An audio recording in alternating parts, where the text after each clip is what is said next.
قیامت کے دن سب لوگ اللہ کے سامنے کھڑے ہوں گے تو غریب پیروکار بڑے بن بیٹھنے والوں سے کہیں گے کہ ہم تو تمہارے پیرو تھے، کیا تم اللہ کا کچھ عذاب ہم پر سے دفع کر سکتے ہو؟ وہ کہیں گے کہ اگر اللہ ہم کو ہدایت کرتا تو ہم تم کو ہدایت کرتے۔ اب ہم گھبراہٹ ظاہر کریں یا صبر کریں ہمارے حق میں برابر ہے، کوئی جگہ رہائی کی ہمارے لیے نہیں ہے۔ اور جب حساب کتاب کا کام فیصل ہو چکے گا تو شیطان کہے گا جو وعدہ اللہ نے تم سے کیا تھا وہ تو سچا تھا، اور جو وعدہ میں نے تم سے کیا تھا وہ جھوٹا تھا، اور میرا تم پر کسی طرح کا زور نہیں تھا۔ ہاں، میں نے تم کو گمراہی اور باطل کی طرف بلایا تو تم نے جلدی سے اور بے دلیل میرا کہنا مان لیا۔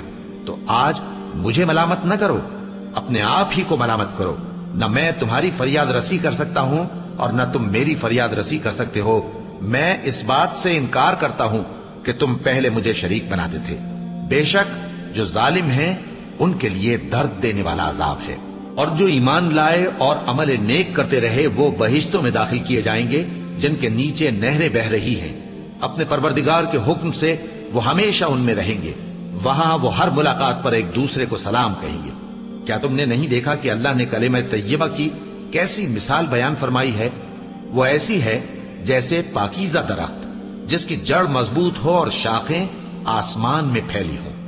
وہ اپنے پروردگار کے حکم سے ہر موقع پر پھل لاتا ہو، اور اللہ لوگوں کے لیے مثالیں بیان فرماتا ہے تاکہ وہ نصیحت حاصل کریں۔